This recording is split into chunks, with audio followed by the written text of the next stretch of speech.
Good evening students, कैसे हैं सब लोग। पढ़ाई हो रही है, पढ़ाई हो रही है अच्छे से। पुराने जो चैप्टर्स करा मतलब लेक्चर्स करवाता जा रहा हूं उनको प्रॉपर रिवाइज करते रहना, क्योंकि ये जो चैप्टर है इसमें सारे लेक्चर्स इंटरकनेक्टेड रहेंगे।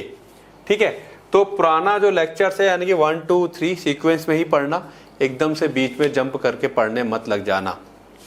ओके, चलिए आज पढ़ते हैं मायोकार्डियल इन्फार्क्शन, या इसी को हम लोग हार्ट अटैक भी कहते हैं। ठीक है, हार्ट अटैक हम लोग जनरली नाम जानते हैं कि हार्ट अटैक पड़ा, हार्ट ने काम करना बंद कर दिया।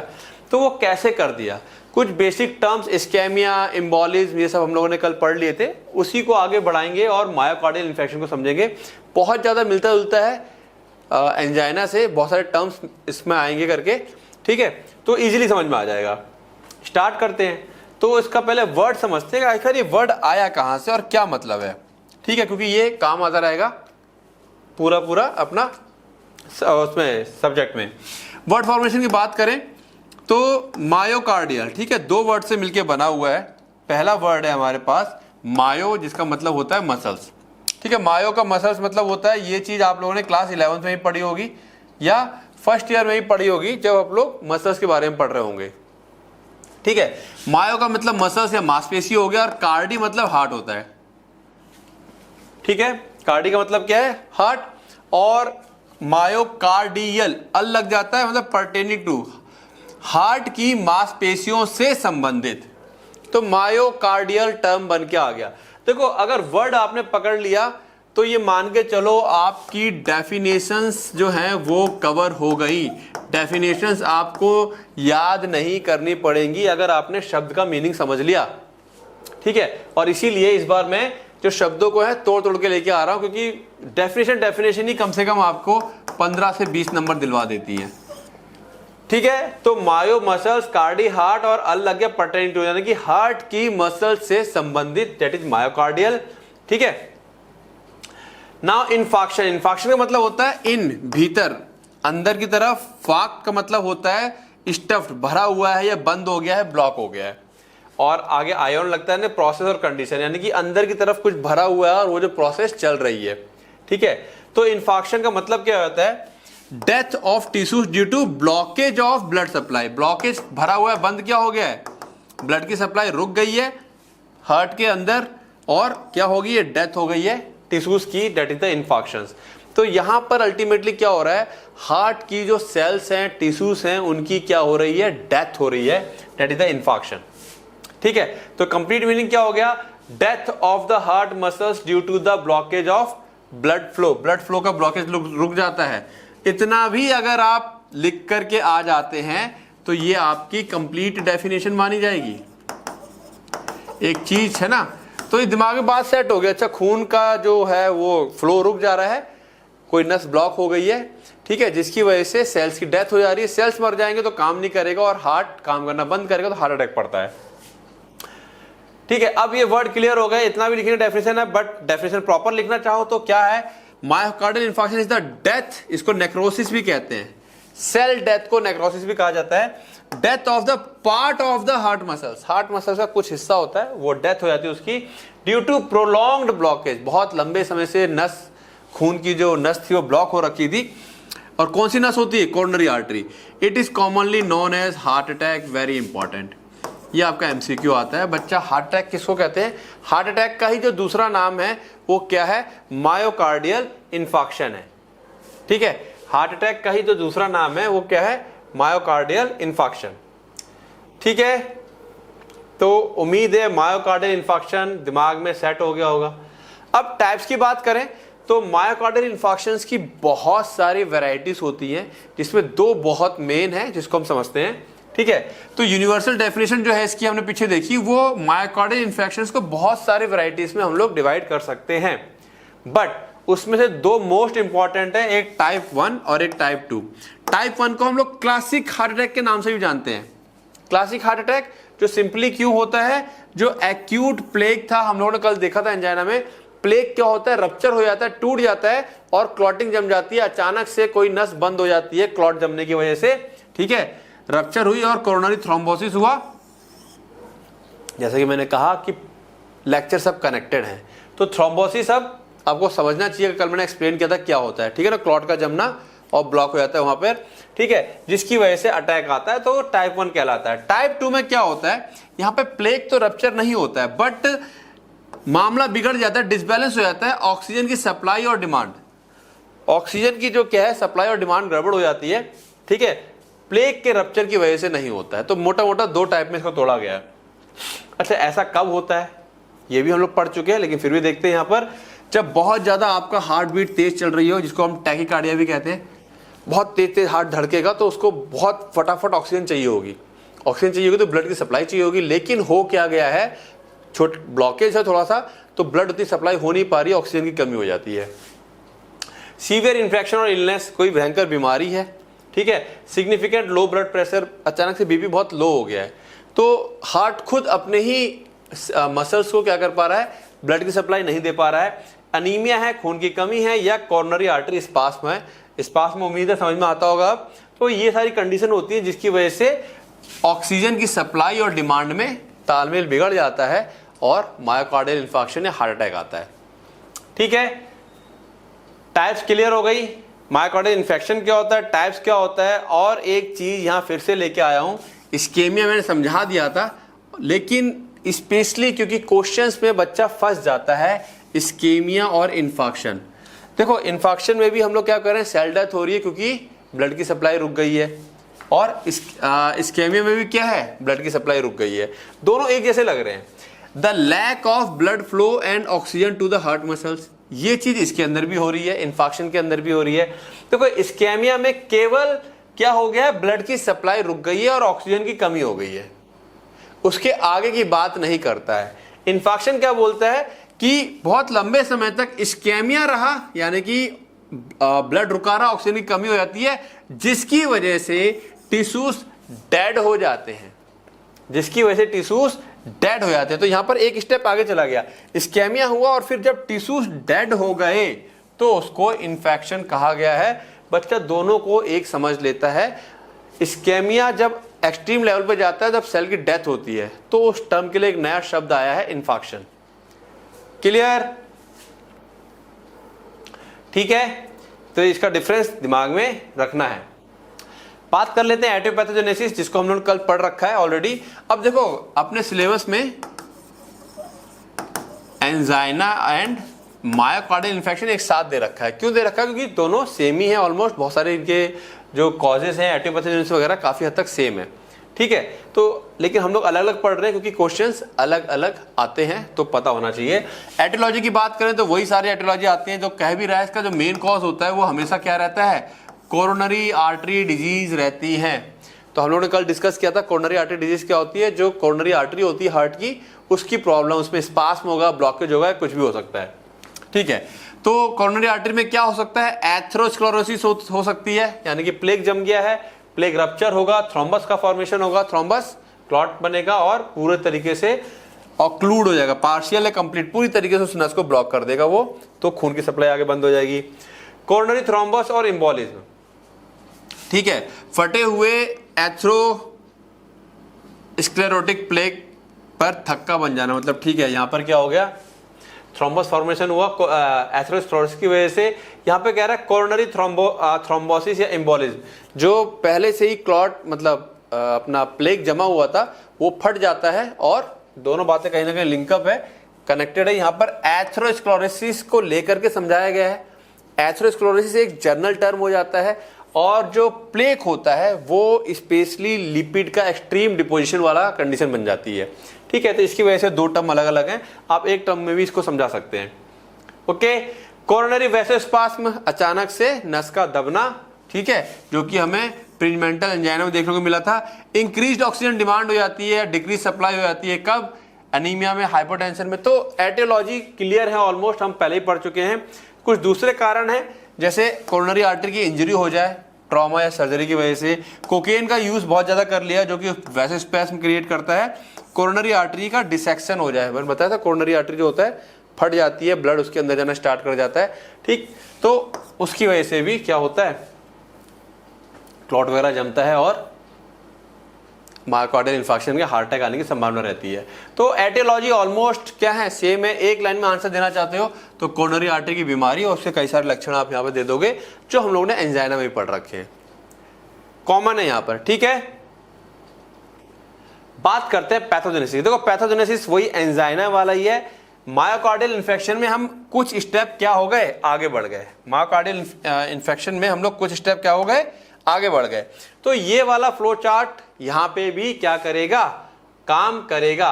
एथेरोस्क्लेरोसिस की वजह से ऑब्स्ट्रक्शन होता है, आर्टरियल स्पाज्म की वजह से ऑब्स्ट्रक्शन हुआ, एथेरोस्क्लेरोसिस, प्लेग टूटता है, थ्रोम्बस होता है, ऑक्लूजन पूरी तरीके से क्या हो जाता है, ब्लॉक हो जाती है नस। ये तीनों ही मिलके जब नसें ब्लॉक होंगी इस्केमिया वाली कंडीशन क्रिएट करेंगे। इस्केमिया, खून की कमी। ठीक है, इस्केमिया की वजह से हाइपोक्सिया हो जाएगा, ऑक्सीजन की कमी हो जाएगी, खून नहीं पहुंच पा रहा है तो हाइपोक्सिया हो जाएगा। जब हाइपोक्सिया हो गया तो रिड्यूस ऑक्सीजन डिमांड, तो हाइपोक्सिया होने की वजह से क्या, ऑक्सीजन की डिमांड में कमी आ जाएगी और जिसकी वजह से दर्द वगैरह होगा, एंजाइना हो जाएगा। अब अगर ये चीज यहां नहीं रुकती है तो आगे क्या हो सकता है, थ्रोम्बोलाइसिस हो जाएगी जो कि अनस्टेबल एंजाइना को पैदा करेगा। देन परमानेंट थ्रोम्बस हो जाएगा और जो कि नेक्रोसिस पैदा करेगा, यानी कि सेल डेथ हो जाएगी और मायोकार्डियल इन्फेक्शन हो जाएगा। ठीक है, क्लियर है? ओके, इसको अगर थोड़ा एक्सप्लेन करना चाहते हो, डिटेल में जाना चाहते हो तो उसके लिए भी मैंने यहां पर थोड़ा सा लिख दिया है, अदरवाइज ये चार्ट भी काम करेगा। लिखना चाहो तो एक्स्ट्रा में ये लिख सकते हो। चलो पढ़ते हैं। द वल्नरेबल प्लेग, वल्नरेबल मतलब ऐसा प्लेग जो कि बहुत ही ज्यादा सेंसिटिव है, कभी भी फट सकता है। सारे प्लेग नहीं फटते, हम इसको डिस्कस किए थे कल के लेक्चर में। Not all plaques are dangerous, सारे डेंजरस नहीं होते हैं। इसमें जो एथ्रेमेटस प्लेग होता है जिसमें अंदर बहुत ज्यादा लिपिड जम गया है, ठीक है, with a large lipid rich core, जिसके बीच में बहुत ज्यादा लिपिड जमा हो गया है। A thin inflamed fibrous cap, उसके ऊपर की जो लेयर है जिसने उसको रोका हुआ है वो काफी पतली हो गई है और फूली हुई है, सूजी हुई है। This is known as the vulnerable और अनस्टेबल प्लेग। इस टाइप का जो प्लेग होता है उसे हम सेंसिटिव या अनस्टेबल कहते हैं, कहीं फट सकता है ये plaque. It is prone to rupture, यही वाले फटते हैं। अब जब ये फटेगा क्या होगा, प्लेग डिसरप्शन, ये ट्रिगरिंग इवेंट होता है। This is the critical event that initiate most heart attack. जैसे ही प्लेग फटता है और ये क्या होता है, हार्ट अटैक की शुरुआत होती है। इसको टाइप 1 कैटेगरी में कहा जाता है। The thin fibrous cap of the vulnerable cap, जिस लेयर ने, कैप ने उस प्लेग को रोका हुआ था, फट गई है, रप्चर हो गई है, इरोड हो गई है, एक्सपोजिंग द हाईली थ्रोम्बोजेनिक, जो सेंटर में लिपिड रिच क्या थे, फैट जमा थे, जो कि बहुत ही ज्यादा थ्रोम्बोजेनिक यानी कि क्लॉट फॉर्मिंग एजेंट की तरह काम करते हैं। Lipid core and collagen within the plaque to the blood stream, वो क्या होते हैं, एक्सपोज हो जाते हैं। ठीक है, हाईली थ्रोम्बोजेनिक लिपिड कोर, जो लिपिड कोर थी वो बहुत ज्यादा थ्रोम्बोजेनिक थी, यानी कि जैसी खून के टच में आएगी क्लॉट बनाना स्टार्ट कर देगी। वो एक्सपोज हो गई है, किसको, ब्लड में टच हो गई है वो, क्योंकि फट गया, ऊपर की लेयर टूट गई है। The thin fibrous cap of the vulnerable plague ruptures और इरोड्स एक्सपोजिंग द हाईली अच्छा दोबारा रिपीट हो गया ये, ओके, ये लाइन रिपीट हो गई यहाँ पर, कोई बात नहीं। तो वो क्या हो गया कि ऊपर की जो फाइब्रस कैप है वो टूट गई है और अंदर का लिपिड, जो कि हमने कल डिस्कस भी किया था, वो लिपिड क्या है, जैसे ब्लड के टच में आएगी ब्लड उसको क्या समझेगा, क्लॉट करने की कोशिश करेगा और अपना क्लॉटिंग मैकेनिज्म स्टार्ट कर देगा। ठीक है, थ्रोम्बोसिस, क्लॉट का फॉर्मेशन हुआ था। एक्सपोजर ऑफ प्लेग, जो प्लेग एक्सपोज हुआ ब्लड के सामने, उसके अंदर जो कंटेंट होगा वो ट्रिगर करेगा क्या, बॉडी का क्लॉटिंग सिस्टम, क्लॉट मैकेनिज्म को स्टार्ट करवा देगा, एक्टिवेट करेगा प्लेटलेट्स को और फाइब्रिन को कि आपस में जुड़े और थ्रोम्बस बना ले, यानी कि ब्लड क्लॉट बना ले जहां पर वो प्लेग फटा है। बॉडी उसको क्या समझ लेती है कि भाई कोई इंजरी हो गई है और वहां पे क्लॉटिंग सिस्टम स्टार्ट हो जाता है, क्लॉटिंग मैकेनिज्म। स्टेप 4 में क्या होगा, कोरोनरी आर्टरी अक्लूजन। अब वो क्लॉट बन रहा है, क्लॉट इतना बड़ा होता है कि पूरी की पूरी कोरोनरी आर्टरी ब्लॉक हो जाती है। द थ्रोम्बस ग्रोज रैपिडली, वो थ्रोम्बस क्लॉट बड़ी तेजी से बढ़ता है। एंड कैन आइदर, दोनों में से एक काम हो सकते हैं, या तो पूरी तरीके से ब्लॉक कर देगा आर्टरी को, इसको हम लोग कहते हैं एसटी कॉजेज है, एसटी एलिवेशन एमआई, यानी कि स्टेम, STEMI के नाम से इसको हम जानते हैं, मतलब टाइप जो कैटेगरी है उसकी मायोकार्डियल इन्फेक्शन की। यहाँ पर जो ST लेवल होता है, हार्ट की ये वाली साइकिल होती है ना, उसका जो ST लेवल होता है PQRST, ये एकदम बढ़ जाता है। अब major heart attack where a large area of heart muscle is at risk. यहाँ पर जो हार्ट की बहुत बड़े लेवल, बहुत ज़्यादा एरिया होता है मसल्स का, वो रिस्क में होता है। रिस्क मतलब कि वो खराब हो रहा है, डेथ हो रही है उसकी। Visible on ECG by elevated ST segment. यहाँ पर जो एसटी सेगमेंट है, ये आपका एमसीक्यू है, ये बड़ा हुआ होता है। एक और तरीके से होता है पार्शली ऑक्लूड, हो सकता है जो कोरोनरी आर्टरी है पूरी ब्लॉक नहीं हुई, पार्शली हुई है, तो इसमें क्या होगा, this causes a non ST elevation MI. यहाँ पर जो एसटी सेगमेंट है हार्ट इसका ग्राफ का, ये इंक्रीज नहीं करेगा, ठीक है। वेयर द डैमेज में be less extensive but is still significant. यहाँ पर डैमेज उतना ज़्यादा नहीं होता है। तो ध्यान रखना, अगर एसटी का लेवल बहुत ज़्यादा बड़ा हुआ है, मतलब पूरी तरीके से नस जो है, ब्लड की जो नस है वो पूरी तरीके से क्या हो गई है, ब्लड वेसल वो ब्लॉक हो चुकी है। नाउ नेक्स्ट 5, जब ये ब्लॉक ही हो गई है तो इस्केमिया होगा, नेक्रोसिस हो जाएगी।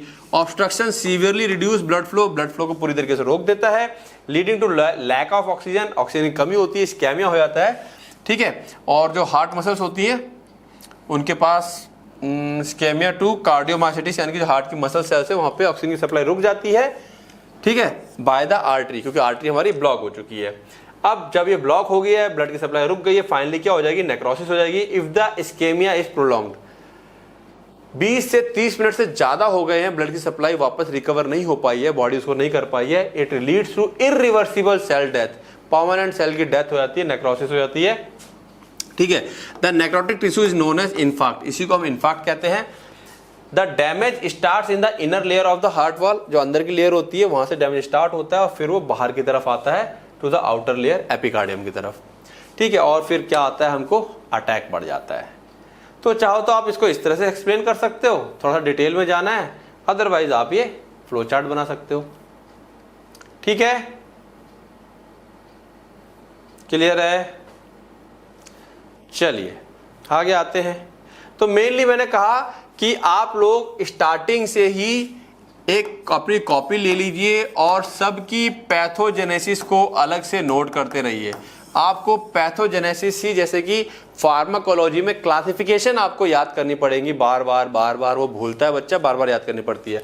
और हाँ, पहले एक चीज बता दूं मैं, बच्चे लास्ट में पूछते हैं सर क्या करें, पहली बता दे रहा हूं मैं, क्लासिफिकेशन कम से कम 10 से 20 बार पढ़नी पड़ेगी। जी हाँ, आज पढ़ा, 4 दिन बाद भूल जाओगे, फिर पढ़ोगे 2 ड्रग याद रहेंगे, फिर पढ़ोगे 5 दिन बाद भूल जाओगे, 4 ड्रग याद रह जाएंगी, बाकी भूल जाओगे। तो इस तरीके से धीरे धीरे जब आप 10 से 20 बार पढ़ लोगे तब जा करके क्लासिफिकेशन अच्छे से याद होगी। तो यहाँ पर कोई जादू की छड़ी नहीं है। बच्चे लास्ट में कॉल करते हैं सर कुछ तो बता दीजिए कैसे कर लें। तो क्लासिफिकेशन बेटा 1 दिन या 1 महीने का काम नहीं है। हाँ, अब कोई बच्चा 17-18 घंटे पढ़ेगा तो फिर एक बात अलग है, वरना बहुत मुश्किल हो जाता है। उसी तरह पैथोजेनेसिस 1 दिन का काम नहीं है। पढ़ोगे भूलोगे, इसको अभी से ही पढ़ना स्टार्ट कर दो, पैथोजेनेसिस में नंबर कट जाते हैं, ठीक है। क्लिनिकल मैनिफेस्टेशन तो बात करें, सारे इसके हम पहले पढ़ चुके, वही सारे हैं।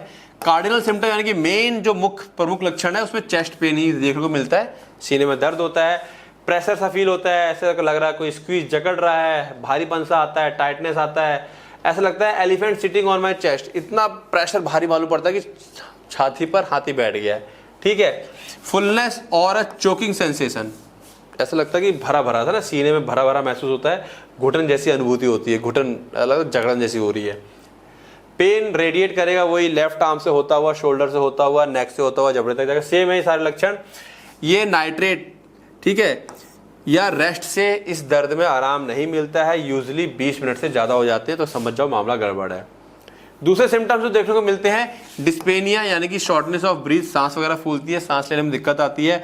डायफ्रोसिस, बहुत ज़्यादा पसीना आता है। नॉइजिया, वॉमिटिंग, एपिगैस्ट्रिक डिस्कम्फर्ट हो जाता है, नॉइजिया, जी मिचलाता है, ठीक है, थकान लगती है, कमजोरी आती है, बेचैनी रहती है, ठीक। ये जब सब चीज़ें हो रही होती हैं और आपको अगर इन केस आपको पता है कि यार मेरे साथ गड़बड़ होने वाली है और आप डॉक्टर के पास भागते हैं, तो डॉक्टर जब आपको चेक करेगा तो जनरल अपीयरेंस क्या देखने को मिलेगा, डॉक्टर देखेगा कि पेशेंट कैसा है, चिंतित है, बेचैन है और भयंकर तरीके से डिस्ट्रेस में है, ठीक है, चिंतित, बेचैन और कष्ट में दिखाई पड़ेगा डॉक्टर को। ऑफन वो पीला पड़ जाता है अक्सर और बहुत ज़्यादा पसीने में भींगा हुआ होता है जब डॉक्टर उसको एक नज़र में देखता है, ठीक है। तो जनरल अपीयरेंस आता है ये। फिर डॉक्टर जब उसके वाइटल साइंस चेक करता है, हार्ट रेट वगैरह, तो टैकीकार्डिया, हार्ट रेट बहुत तेज बढ़ रखी होती है या कई बार बहुत स्लो भी हो जाती है ड्यू टू एरिथमिया, मतलब कंट्रोल नहीं है, कभी कम हो जा रही है, कभी बहुत ज़्यादा हो जा रही है। हाइपरटेंशन, ठीक है ना, या हाइपोटेंशन अगर शुरुआती होगा, जैसे कल हमने डिस्कस किया था, अच्छा शुरुआत में क्या एड्रेनलिन निकलता है तो बीपी बहुत ज़्यादा बढ़ा हुआ हो सकता है, या अगर पंप फेलियर हो गया, हार्ट ने पंप करना एकदम बंद ही कर रहा है, तो हाइपोटेंशन, बीपी बहुत ज़्यादा लो देखने को मिलेगा। टेकपेनिया, सांसें बहुत तेज तेज चलती हैं, ये देखने को मिलता है, ठीक है। इसके अलावा डॉक्टर ने ये देखा, फिर डॉक्टर जब हार्ट को चेक करता है, स्टेथोस्कोप वगैरह लगाएगा, तो उसको चौथा साउंड हम सबको पता है लब डब 2 ही साउंड होते हैं, ठीक है, लेकिन उसको एक चौथा साउंड भी सुनाई देगा जो कि काफी कॉमन होता है due to stiffening of ventricles काफी टाइट हो गए, उसकी वजह से चौथा साउंड भी सुनाई पड़ता है स्टेथोस्कोप में। थर्ड हार्ट साउंड जो कि काफी में indicate heart failure and significant ventricular damage. तीसरा साउंड जो होता है वो इंडिकेट करता है कि हार्ट फेल हो गया और काफी ज्यादा डैमेज हो गया है। तो 4 साउंड सुनाई देते हैं धीरे धीरे करके। एक नया मर्मर साउंड स्टार्ट होता है जो बताता है suggest a complication like mitral valve regurgitation from papillary muscles. जो मीट्रल वाल्व है पेपिलरी मसल से डिटैच हो रहे हैं, हट रहे हैं, ठीक है, डिसफंक्शन और वेंट्रिकुलर सेप्टल रप्चर, या वेंट्रिकल्स के बीच में जो वेंट्रिकुलर सेप्टम होता है जो 2 को डिवाइड करके रखा हुआ है उसमें रप्चर हो गया है, टूट गया है वो। तो ये सारी फाइंडिंग डॉक्टर्स को पता चलती हैं, ठीक है। फेफड़ों की बात करें पल्मोनरी, तो यहाँ पे क्रैकल्स ऑन लंग्स एग्जाम, ठीक है ना, उसकी जांच करने पे क्रैकल्स से सुनाई पड़ते हैं हमको, फेफड़ों की जांच में क्रैकल सुनाई देता है। A sign of pulmonary oedema, यानी कि अगर हमको ये सुनाई दे रहा है इसका मतलब कि फेफड़ों में स्वेलिंग है, फ्लूइड जमा हो गया है due to left ventricle failure. अब लेफ्ट वेंट्रिकल फेल हो गया है तो ब्लड को आगे पंप कर नहीं पा रहा है, पीछे जो ब्लड आ रहा है वो वापस बैक जाता है लंग्स के अंदर। याद है ये चीज थोड़ा सा बच्चों को परेशान करे, जैसे मान लो ये हार्ट है तो ये लंग्स है, लंग्स से ब्लड यहाँ आता है, यहाँ से यहाँ आता है, ये वेंट्रिकल है, यहाँ से आगे जाना है, ये फेल हो गया है तो लंग्स से जो ब्लड आ रहा है वो आगे जा ही नहीं रहा है, ब्लड बैक मारता है लंग्स में, तो लंग्स के अंदर पानी भरता है फिर, ठीक है ना, तो स्वेलिंग आती है। क्लियर? तो यहां पर आप डिटेल ना दे सकते, एक एक पॉइंट याद रख सकते हैं। अगर आप केवल इतना भी देंगे तो भी चल जाएगा, बट मेन सिम्टम्स के अंदर 1-2 पॉइंट, फिर एसोसिएट सिम्टम में 1-2 पॉइंट, फिजिकल एग्जामिनेशन में कुछ पॉइंट दे दोगे तो ये ज्यादा अच्छा तरीका रहेगा, अदरवाइज वो मेन पॉइंट भी दे दोगे तब भी चल जाएगा, ठीक है। देखो लिखने का तरीका तुम लोगों के पास ऊपर है, समझा मैं रहा हूं, इससे ज्यादा ना कुछ पूछेगा ना कुछ आएगा, एंड इतना अगर आप लिख देते हो तो जैसा कि मैंने कहा कि आपका स्कोर 95 से 100 के बीच में आ जाएगा बहुत इजीली, बहुत अच्छा। आगे चलते हैं। मैनेजमेंट की बात करें तो सेम वही, नॉन फार्माकोलॉजिकल में भाई अपना लाइफस्टाइल बदलो, ठीक है, स्मोकिंग छोड़ दो, डाइटरी चेंज करो, लो फैट खाओ, कोलेस्ट्रॉल कम खाओ, फाइबर खाओ बहुत ज़्यादा, एक्सरसाइज करो रेगुलर, वेट को कम करो, अल्कोहल वगैरह पीते हो कैफीन कम कर दो, ये सेम रहने वाला है एंजाइना वाले जो यहाँ पे थे। स्ट्रेस को कम करो, योगा करो, मेडिटेशन करो, रिलैक्स करो, नींद पूरी करो, रेस्ट लो प्रॉपर, ये सारे नॉन फार्माकोलॉजिकल के अंदर आ जाएंगे। दूसरे जो फैक्टर हैं जो कि मायोकार्डियल इन्फेक्शन को बढ़ा सकते हैं, जैसे कि बीपी है, डायबिटीज है, हाइपरलिपिडीमिया, इनको कंट्रोल करो अगर है तो, ठीक है, या आपको अनीमिया है या थायराइड डिसऑर्डर है तो इसको भी कंट्रोल करके रखो, क्योंकि ये आपके हार्ट अटैक को बढ़ा सकता है या हार्ट अटैक ला सकते हैं।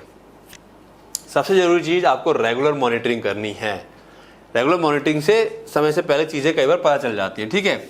ईसीजी वगैरह टाइम टाइम पे करते रहो, अपना स्ट्रेस टेस्ट करते रहो, ये स्ट्रेस कितना है। पेशेंट को एजुकेट करना बहुत जरूरी है कि वो पहचान सके angina symptoms and early medical help. जब उसे एंजाइना के सिम्टम्स समझ में आ जाएंगे तो वो अर्ली मतलब तुरंत ही मेडिकल हेल्प के लिए क्या कर सकता है, भाग सकता है कि अच्छा दर्द है ये एंजाइना वाला, चलो भागते हैं, पता नहीं एंजाइना है कि आगे जाके ये एमआई में बदल जाएगा, तो तुरंत वो मेडिकल हेल्प के लिए डॉक्टर के पास भाग सकता है। वेट नहीं करेगा कि अरे दर्द हो रहा चलो बैठ जाते हैं, आधे घंटे बाद चलेगा, आधे घंटे में खेल खत्म हो जाएगा, ठीक है। तो ये सारे आपके किस में आ जाएंगे, नॉन फार्माकोलॉजिकल मैनेजमेंट। और फार्माकोलॉजिकल मैनेजमेंट में आपको दवाइयां याद रखनी है। यहां पर एक वो चलता है, दवाई का स्पेशल ट्रीटमेंट है मोनाबी का प्रोटोकॉल चलता है। जब मायोकार्डियल इन्फेक्शन होता है सबसे पहले मॉर्फिन दी जाती है, दर्द होता है बहुत भयंकर चेस्ट में, तो ये दर्द से राहत देता है, चिंता से दूर करता है, और जो सिंपैथेटिक एक्टिविटी है हार्ट को तेज चलाने वाला, उसको क्या कर देता है, कम कर देता है। मॉर्फिन दी जाएगी एक्सट्रीम केस में। ऑक्सीजन, अगर बॉडी में ऑक्सीजन की कमी आ रही है तो ये दी जाएगी, ठीक है, अगर SpO2 की वैल्यू 90 से नीचे मिलती है। नाइट्रोग्लिसरीन दिया जाएगा जीभ के नीचे रख करके या IV के थ्रू तुरंत दे दिया जाएगा, ठीक है। ये इस्केमिक चेस्ट पेन है, उसको रिलीफ कम करता है वैसोडाइलेशन करके, है ना, नसों को थोड़ा सा फैला देता है, उसमें कमी आती है। तुरंत एस्प्रिन दी जाएगी चबा करके, ताकि वो जीभ यहीं से क्या हो जाए, ब्लड में चली जाए। ये क्या करेगा, प्रिवेंट्स प्लेटलेट एग्रीगेशन। अगर थ्रोम्बस बढ़ रहा है ना, क्लॉट का फॉर्मेशन बढ़ रहा है, तो उसको रोक देगा वहीं का वहीं और पूरी तरीके से ब्लॉक होने नहीं देगा, ठीक है। फिर दी जाती है बीटा ब्लॉकर, मीटोप्रोलोल, एटेनोलोल। ये मायोकार्डियल ऑक्सीजन डिमांड को कम करता है, तो ऑक्सीजन की डिमांड कम हो गई है तो ठीक है, अब ज़्यादा दिक्कत नहीं आएगी। डिक्रीज द रिस्क ऑफ री इन्फेक्शन और एरिथमिया, फिर से जो है सेल डेथ और एरिथमिया को कंट्रोल करते हैं। तो मोना बी ये आपको याद रखना है, ठीक है, ये आपको पक्का बताना है फार्माकोलॉजिकल मैनेजमेंट में। इसके अलावा, ठीक है, कुछ एंटी प्लेटलेट और एंटी कोगुलेंट दी जाती है, जिसको हम पहले ही पढ़ा था, जिससे कि ब्लड ना जमे, जिसमें एस्प्रिन और क्लोपिडोग्रेनोल, ठीक है ना। इसे डुअल एंटी प्लेटलेट थेरेपी कहते हैं, दो एक साथ, एस्प्रिन और क्लोपिडोग्रेनोल। ये बड़ी कॉमन कॉम्बिनेशन है, याद रखेंगे आप, ठीक है। एंटी कोगुलेंट दवाएं जैसे कि unfractionated heparin, low molecular weight heparin या फॉन्टपेरिनक्स करके नाम से आता है ये करके, ये और आगे थ्रोम्बस ना बने उसको रोकती हैं।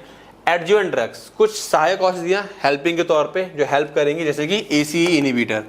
इसको 24 घंटे के अंदर स्टार्ट कर दिया जाता है, अगर दिक्कत नहीं है तो ये मॉर्टेलिटी, मौत की दर्द को कम कर देता है। Prevent remodelling and heart failure को ये रोकता है ना। ACE इनिबिटर हाई BP नहीं होने देगा। स्टेटिन, एटोवास्टेटिन वगैरह क्या करते हैं, ये प्लेग वगैरह को स्टेबलाइज करते हैं और कोलेस्ट्रॉल को कम करते हैं। तो अगेन प्लेग अगर कोई दूसरा फटने वाला या कोई और चीज़ है, उसी प्लेग को स्टेबल कर देंगे। एल्डोस्टेरोन एंटागोनिस्ट जैसे कि स्पाइरोनोलैक्टोन या एप्लेरिनोन, ये दी जाती है। ये क्या करेंगे, सिलेक्टेड पेशेंट में दी जाती है, जिनका लेफ्ट वेंट्रिकुलर डिसफंक्शन है, डायबिटीज है या हार्ट फेलियर है, उनमें ही दिया जाएगा। देखो, हार्ट फेलियर एक अलग कंडीशन है और हार्ट अटैक एक अलग कंडीशन है, ठीक है। हार्ट फेलियर को समझेंगे जब आएगा इसका टॉपिक। तो इसमें बहुत सारी चीजें हैं, आप अगर नहीं देना चाहते कोई बात नहीं, स्टार्टिंग का जो मोना भी मैंने बताया वो आपको पक्का लिख करके आना है। और अगर बहुत ज्यादा कॉम्प्लिकेशन है, ठीक है, एरिथमिया है, तो फिर ये मेडिसिन है। डायरेटिक, टॉयलेट करवाने के लिए जैसे BP कम हो सके या पल्मोनरी एडिमा है तो डायरेटिक दी जाएगी। और कार्डियोजेनिक शॉक लगा है, BP लो हो रखा है, तो आइनोट्रॉप्स दिए जाएंगे, ठीक है, ताकि उस बंदे की मौत ना हो। इस तरह से नहीं लिखना है तो आप यह तरीका अपना सकते हैं, ठीक है। Anti platelet agent, thrombolytic nitrate, ACE inhibitor, ये आप लोग स्टार्टिंग की 4 मेडिसिन पक्का लिख देंगे, ठीक है। इसमें बीटा ब्लॉकर भी आ जाएगा, सारी मेडिसिन है। तो वो मोना भी लिखोगे, उसमें सब कवर अप हो जाएगा आपका मेन मेडिसिन, ठीक है। तो वो ज़्यादा जरूरी है, अदरवाइज आप इसको ऐसे भी लिख सकते हैं। जब आप लिखते हैं ना कि कौन कौन सी मेडिसिन है, तो फार्माकोलॉजिकल मैनेजमेंट में आपको क्लास याद होनी चाहिए, उसके सामने 1 या 2 मेडिसिन याद होनी चाहिए। और ये सारी इंपॉर्टेंट क्लास और इंपॉर्टेंट मेडिसिन है, आपको फार्माकोलॉजी में भी काम में आएंगी और फार्माकोथेरेपेटिक के अंदर जो कार्डियोवैस्कुलर सिस्टम में पढ़ रहे हैं, यहाँ पे भी काम में आ जाएंगी, ठीक है। क्लियर है बातें? चलिए, मायोकार्डियल इन्फेक्शन हमारे पास खत्म होता है, इसको पढ़ेंगे, रिवाइज करेंगे। एंजाइना और मायोकार्डियल इन्फेक्शन साथ साथ में पढ़ना, ठीक है। एंजाइना पढ़ लिया तो फिर भी साथ साथ में पढ़ना, तो दोनों को कंबाइन करके जो कॉमन चीजें हैं दोनों की, वो दोनों में लिख सकते हो, तो वो तुमको एग्जाम में हेल्प करेगा, ठीक है। अलग अलग नहीं पढ़ना पड़ेगा, कंफ्यूजन पैदा नहीं होगी कि ये इसमें लिखना कि ये इसमें लिखना है, ओके। चलिए, मिलते हैं कल नेक्स्ट टॉपिक के साथ। इसको पढ़ो, रिवाइज करो, ओके। Good night.